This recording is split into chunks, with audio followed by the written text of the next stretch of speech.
అంటే ఆయన చెప్తున్నాడు, నీ గుర్తింపును మార్చడానికి చనిపోయాను. నువ్వు బలహీనుడిగా ఉన్నావు, నువ్వు భక్తిహీనతలో ఉన్నావు, నువ్వు పాపిగా ఉన్నావు. ఈ పాపపు గుర్తింపు జాగ్రత్తగా నీకు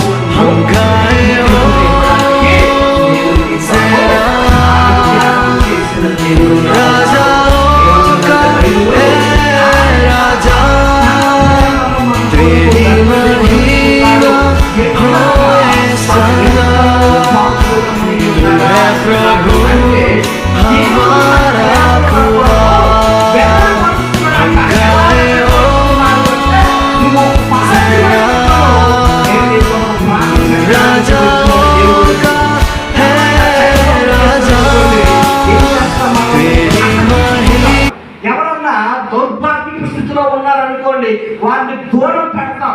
ఎవరన్నా తన యొక్క జీవన విధానం సరైనదిగా లేకపోతే వారిని మనము తృణీకరిస్తాం, తోలివేసేస్తాం. కానీ దేవుడు ఏం చెప్తున్నాడో తెలుసా? అలాగ కానీ తోలివేస్తే, అలాగ కానీ మిమ్మల్ని నేను విసర్జిస్తే మీ అంతము మరణమైపోతుంది, మీరు పాతాళములోనికి, నరకములోనికి జారిపోతారు కనుక ఇంకలో మీరు ఆ స్థితిలోనికి నేను పంపించలేను కనుక మీరు ఎంత ప్రయత్నం చేసినా తిరిగి నా దగ్గరికి చేరుకోలేరు. నేను వచ్చి ప్రాణత్యాగం చేస్తే తప్ప మీకు రక్షణ కలుగదు.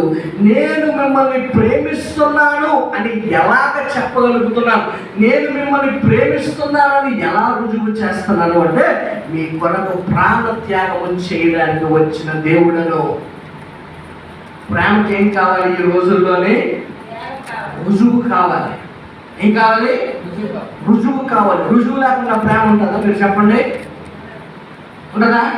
ఉండదు కదా. ఉదాహరణ చెప్తాను. తెలంగాణ ప్రాంతంలోనే ఒక 4 రోజుల క్రితము ఒక తల్లి, ఒక కుమార్తె ఒక ఇంట్లో ఉంటున్నారు.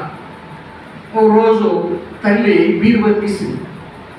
బీరువాలో ఉండాల్సిన 8 తులాల బంగారం కనిపించలేదు తల్లి.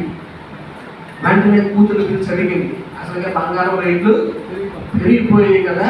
కూతుర్ని పిలిచి అడిగింది, అమ్మా మన ఇంట్లో బంగారం ఉండాలి, నీకేమన్నా, నువ్వేమన్నా తీసావా, నువ్వేమన్నా చూసావంటే లేదమ్మా నాకేమీ తెలియదు అని చెప్పింది కూతురు. 8 తులాలంటే మాటలా? వెంటనే తల్లి ఏం చేసింది అంటే పోలీస్ స్టేషన్కి వెళ్ళి ఫిర్యాదు చేసింది. వెంటనే పోలీసులు వచ్చారు, చూశారు. ఎక్కడా దొంగల పట్ల ఆనవాయితీ లేదు. ఏమమ్మా